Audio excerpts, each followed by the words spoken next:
ये हिंदी के इस प्लेटफॉर्म पर मैं रवि रंजन आप लोगों का स्वागत करता हूं। हम लोग अल्फ़ाबेट से संबंधित चीज़ों को पढ़ रहे थे, सीख रहे थे पिछले क्लासेज में। आज 2023 में अल्फ़ाबेट से संबंधित जो भी 4 प्रश्न पूछे गए थे, उन 4 प्रश्नों को कैसे सॉल्व किया जाए इस पे हम लोग चर्चा करेंगे। आइए शुरू करते हैं।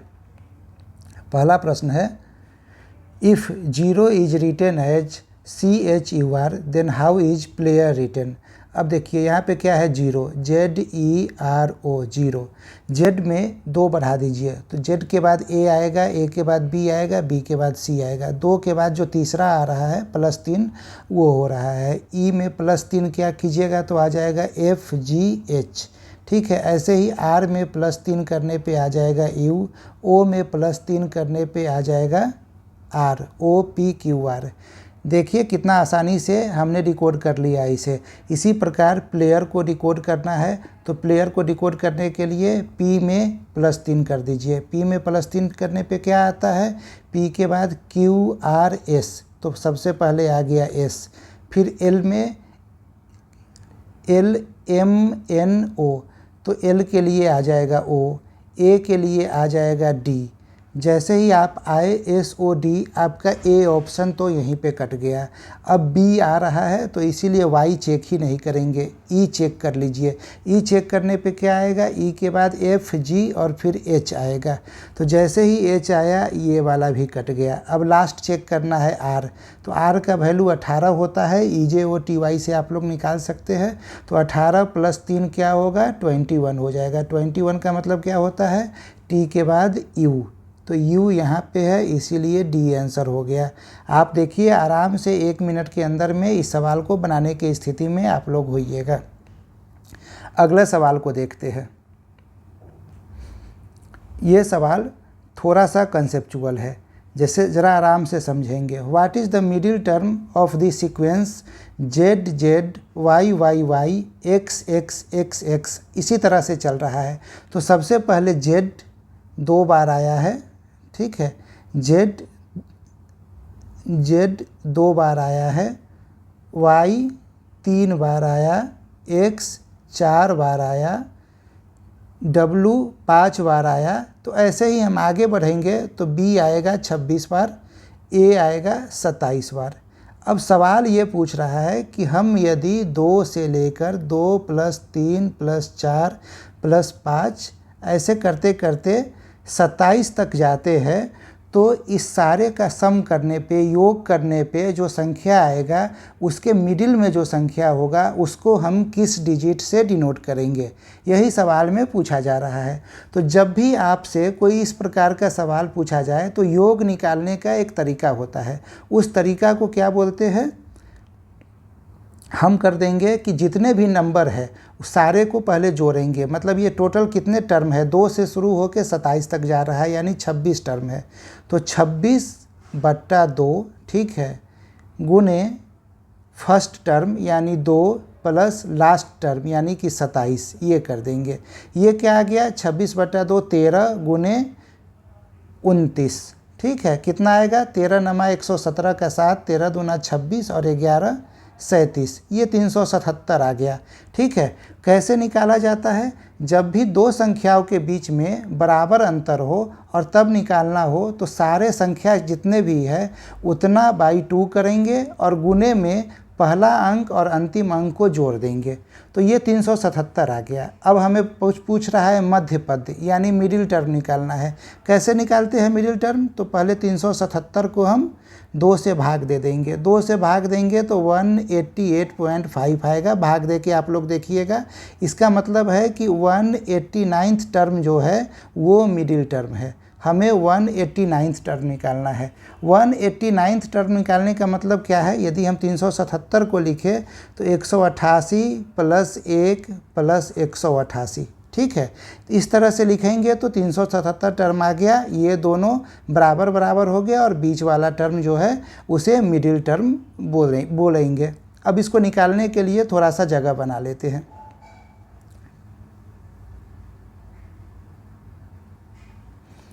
अब हम 188 पे कैसे आएंगे, तो ज़रा ध्यान से ऑप्शन को देखिएगा। ऑप्शन HIJM सबसे छोटा H है, ठीक है। तो यहाँ A बराबर कितना है 27 है, ठीक है। B बराबर 26 है, C बराबर 25 है, D बराबर 24 है, E बराबर 23 है, F बराबर 22 है, G बराबर 21 है, H बराबर 20 है। हम सबसे पहले इतना को जोड़ कर देखेंगे। यदि हमारा काम हो गया तो ठीक है, नहीं काम होगा, इससे सवाल नहीं बन पाएगा, तो फिर I का वैल्यू यानी 19 जोड़ के देखेंगे कि कितना आता है।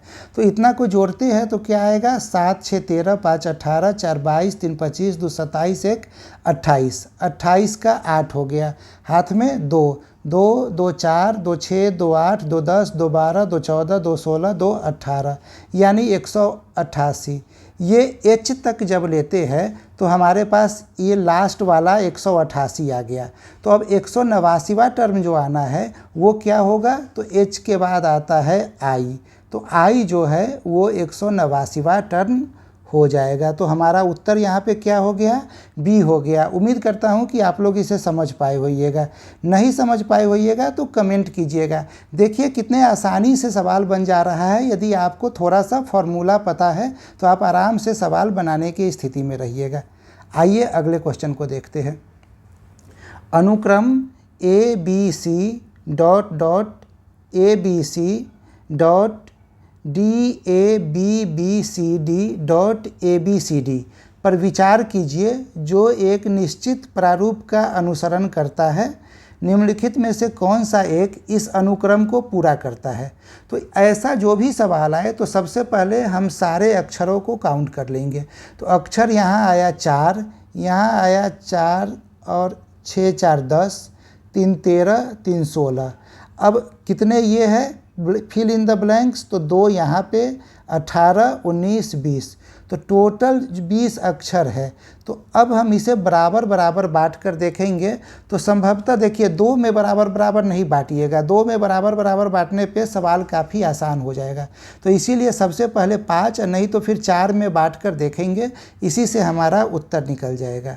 अब यहाँ देखिए, यहाँ बहुत सारे टर्म 6 अक्षर एक साथ दिया हुआ है। यहाँ आप देखिएगा A से शुरू करके, तो A के बाद B 2 बार आ रहा है, फिर C D आ जा रहा है। यानी कि यदि 5 5 लेते हैं तो एक क्रम बन रहा है A B B C D। इसका मतलब है कि 4 अक्षर एक बार आएगा और एक लेटर जो है वो 2 बार आएगा। यहाँ B आ गया। यदि हम इस चीज़ को यहाँ पे अगले में देखते हैं, इस फिल इन द ब्लैंक्स को A से भर देते हैं, तो ये आ जाएगा लास्ट वाला A B C D। तो सबसे लास्ट में A आया, उससे पहले B आया, तो उससे पहले क्या आएगा, C आएगा, ठीक है। और सबसे पहले क्या आएगा, D आएगा। इसे साफ करके फिर से मैं इसे बताता हूँ। सबसे शुरू से कर रहे हैं, ठीक है। A B C जो फिल इन द ब्लैंक्स है इसमें D भर देते हैं। अब देखिए A B C, फिर जो फिल इन द ब्लैंक्स है इसमें भर दीजिए C, ठीक है। और उसके बाद D, ये D आ गया यहाँ पे। अब इसके बाद आते हैं A B C D। अंतिम जो फिल इन द ब्लैंक्स है उसको A से भर दीजिए, A B C D। तो देखिए एक पैटर्न फॉलो हो गया। ABCD यूज करके सबसे पहले में 2 बार D आया, उसके बाद 2 बार C आया, उसके बाद 2 बार B आया, उसके बाद 2 बार A आया। तो किस चीज़ से बन रहा है ये, DDCA से, DDCA। यानी ये जो आंसर है ये D हमारा आंसर हो जाएगा, ठीक है। एक सवाल और देखते हैं। शब्द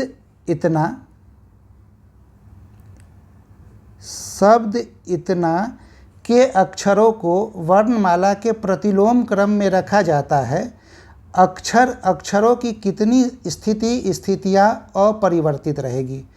यहाँ पे सवाल बोला जा रहा है कि सबसे पहले इस पूरे शब्दों को हमें इस तरह से अरेंज करना है कि ये ABCD बढ़ते हुए क्रम में आ जाए, ठीक है। जब बढ़ते हुए क्रम में जो आ जाएगा उसे हम पलट देंगे, मतलब लास्ट से शुरू करेंगे, Z से शुरू करेंगे, ZYX से शुरू करके DCBA पे आ जाएंगे, तो इसे ही हम प्रतिलोम बोलेंगे। तो जब प्रतिलोम क्रम में रख दिया जाएगा तो कितने ऐसे अक्षर होंगे जो सेम टू सेम उसी स्थान पे होंगे जो जैसा इसमें लिखा गया है।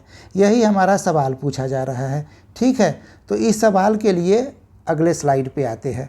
हमने इसे यहाँ पे लिख दिया बढ़ते हुए क्रम में। अब जैसे ही हम इसे पलट के लिख देंगे ये इसका प्रतिलोम हो जाएगा। पलट के लिखने के लिए हम यहाँ पे लिख लेते हैं, क्या है, TSSRPO। तो TSSRPO, ठीक है। NNML,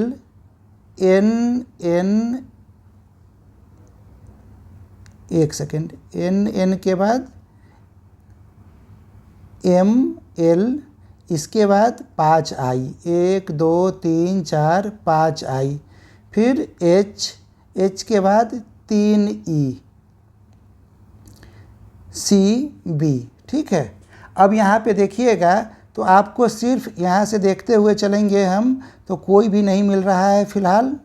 एक ये I मिल गया, ठीक है, एक I मिल गया, ये मिल गया दूसरा I, इसके अलावा कुछ भी नहीं मिल रहा है। यानी कि सिर्फ 2 ऐसे अक्षर है जो अपना स्थान परिवर्तन नहीं करेगा। ये कैसे लिखा गया है, ऊपर में जो दिया हुआ है अक्षर जो हमारे प्रश्न में है उसी को हमने बढ़ते हुए क्रम में यहाँ पे लिख दिया था। आप लोग इस सब सारे सवाल को खुद से फिर से प्रैक्टिस कीजिएगा, घर पे दोबारा एक बार बनाने की कोशिश कीजिएगा और आप निश्चित रूप से सारे सवाल को बना पाइएगा। देखिए कितने आसानी से सवाल बन जा रहा है। इसका आंसर हो गया है 2 अक्षर। ठीक है, कितने आसानी से सारे सवाल को आप बनाने की स्थिति में है। 2023 जिसे सीसेट का सबसे टफेस्ट पेपर कहा जा रहा है, उस पेपर में आपने 4 क्वेश्चन तो हंसते हंसते बना लिया। ठीक है, 4 क्वेश्चन बनाने का मतलब है 4 गुणे 2.5 यानी कि 10 मार्क्स आपके आ गए। ठीक है, ईजिली आ गए बिना किसी मेहनत के। और आपको लाना कितना है, लाना तो 66 ही है, पर हम लोगों ने 75 का टारगेट लिया है, तो अब तो हमारे पास सिर्फ 65 बचा। ऐसे ही जब हम लोग परमुटेशन कम्बिनेशन, जिसे सबसे ज़्यादा हवा बनाया जाता है कि परमुटेशन कम्बिनेशन के प्रश्न तो बन ही नहीं सकते हैं, यदि वहाँ से 10 सवाल पूछा जाएगा तो आप इजीली वहाँ भी 5 से 6 सवाल बनाने की स्थिति में रहिएगा।